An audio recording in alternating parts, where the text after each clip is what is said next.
ছিল আর উনি ওনার মানে স্বামীর যে শখ এই শখটা আমার ভাইয়ের কাছে আদায় করে নিছে গিভান্টি বুঝেন তো। হ্যাঁ আমার হাজবেন্ড আমি ভালোবাসি না তাই। স্বামী প্রবাসে থাকার সুবাদে নিজের একাকিত্ব ঘোচাতে পরকীয়ায় জড়িয়ে পড়েন এই প্রবাসীর স্ত্রী। স্বামীর অবর্তমানে পরকীয়া প্রেমিক রাব্বির সাথে আবাসিক হোটেল থেকে শুরু করে বিভিন্ন জায়গায় সুযোগ পেলেই নিষিদ্ধ সম্পর্কে মেতে উঠতেন তারা। প্রতিশ্রুতি দিয়েছি তাকে যে আমি তোমার সম্পূর্ণ আশা সবকিছু পূরণ করব, তোমার যা আশা ভরসা আছে সব আমি পূরণ করব, তোমার যা চাওয়া তা আমি রাখার চেষ্টা করব। পরকীয়া প্রেমের এই মধুর সম্পর্কে ভাটা পড়ে তখন যখন রাব্বির বাড়িতে বিয়ের দাবিতে অনশনে বসেন এই প্রবাসীর স্ত্রী।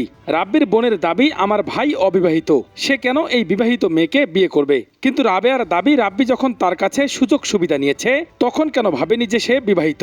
বিবাহিত? হ্যাঁ বিবাহিত, আমার ভাই তো অবিবাহিত। বিবাহিত একটা মেয়েকে কেন ও বিয়ে করবে? আপনার ভাই যখন আমার সুযোগ সুবিধা নিয়েছে তখন তার মনে হয় নাই আমি বিবাহিত। আচ্ছা দাঁড়ান দাঁড়ান, এই আপনার ভাইয়ের সাথে আমি একটু কথা বলি, আপনার ভাইয়ের সাথে একটু কথা বলি। এই শুনে এক পর্যায়ে রাব্বি তাড়িয়ে দেওয়ার চেষ্টা করেন এই নারীকে, কিন্তু সেই নারীর দাবি তাকে বিয়ে করতেই হবে, কারণ রাব্বিকে বিশ্বাস করে সে বিলিয়ে দিয়েছে তার সর্বস্ব। এই আপনি বসেন, এই বসেন, হ্যাঁ এই বসেন বসেন, এই বসেন, আপনি বসেন, আপনি বসেন, হ্যাঁ আপনি জানেন, আপনি আমার একটু এই রাখেন, আপনি তুমি কেন আছো আমার বাসায়? কেন আসবো না মানে প্রেম করার সময় বন্ধু লাগছে না, আরে আমার ভালো লাগে না। এই আপনি বসেন। তবে রাব্বির দাবি সে এই নারীকে বিয়ের প্রতিশ্রুতি দেয়নি, তাদের মধ্যে শুধুমাত্র প্রেমের সম্পর্কই সীমাবদ্ধ ছিল। ওনার যে হাজবেন্ড আছে এটা কি জানতেন? আমি আগে জানতাম না। আগে জানতেন না?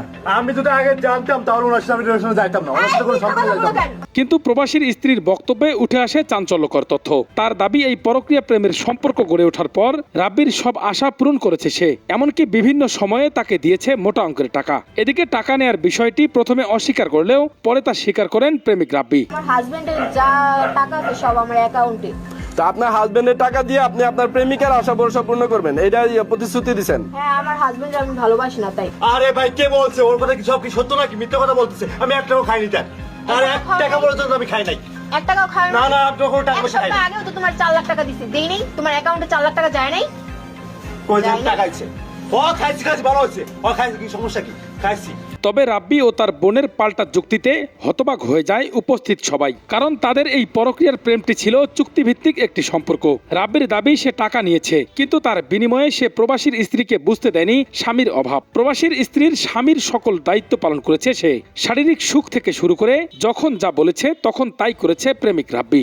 আমাকে টাকা পয়সা দিছে, এটা সত্য কথা, ঠিক আছে। উনি আমার কাছ থেকে কি নিছে এটা জিজ্ঞেস করেন। কি নিছে? উনি কি নিছে ওনার কাছে জিজ্ঞেস করেন। উনি কি চাইছে আমার কাছে? এই আপনি কি কিছু নিছেন? বুঝেন নাই? আমি কি নিছি তোমার ও কাছে? কি নিছে এটা তো ভালো জানো, তুমি ভালো করে জানো। তুমি তো এখন বলতে পারবা না, বুঝো নাই? হ্যাঁ আমি টাকা নিচ্ছি, আমারও দরকার ছিল, তোমারও দরকার ছিল আমাকে, বুঝো না? তোমার স্বামী তো বিদেশ। এখন বুঝি সে কেন আমাকে চাচ্ছে, কেন আমাকে চায়। স্বামী তাকে বিদেশ, এখন কি বলছেন নাই?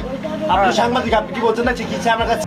উনি দিছে, তাহলে আমার ভাইয়ের টাকা দরকার ছিল আর উনি ওনার মানে স্বামীর যে শখ এই শখটা আমার ভাইয়ের কাছে আদায় করে নিছে গিভান্টি বুঝেন তো। তো এখন একজন দিছে আরেকজন এখন নিছে। ভাই যে বিয়ে করার প্রতিশ্রুতি দিছে, না না আমার ভাই কোনো বিয়ের প্রতিশ্রুতি দেয়নি। অবশ্যই দিছে, অবশ্যই দিছে। আপনারা একটা জিনিস বিচার করেন, যে মহিলা তার স্বামী প্রবাসে গেছে এত কষ্ট করে ইনকাম করা, তাকে টাকা পাঠাইতাছে, সে তার টাকাটা না মানে হেফাজতে রাখা সে টাকা আরেক পুরুষকে দিতাছে, এমনকি গ্যারান্টি আছে যে আমার ভাই উনাকে বিয়ে করার পরে আমার ভাইকে তুই আমার ভাইয়ের টাকা উনি আরেকটা পুরুষ লোকের দিবে না। এটা আপনারা বিচার করেন। এরকম মেয়ে লোকের কাছে কি আমার ভাইয়ের বিয়ে কি করানো উচিত কিনা এখন আপনারা। নারায়ণগঞ্জের রূপগঞ্জে ঘটে যাওয়া এই ঘটনা এলাকায় চাঞ্চল্যের সৃষ্টি করেছে। প্রবাসীর স্ত্রীর এমন চুক্তিভিত্তিক পরকীয়ায় জনমনে দেখা দিয়েছে নানা প্রশ্নের। সচেতন মহল বলছেন এভাবে চলতে থাকলে একটা সময় এই সমাজকে রক্ষা করা কষ্টসাধ্য হয়ে পড়বে। প্রবাসীর স্ত্রী ও তার পরকীয়া প্রেমিকের এই সম্পর্কের ব্যাপারে আপনার মন্তব্য কি? কমেন্ট করে জানান।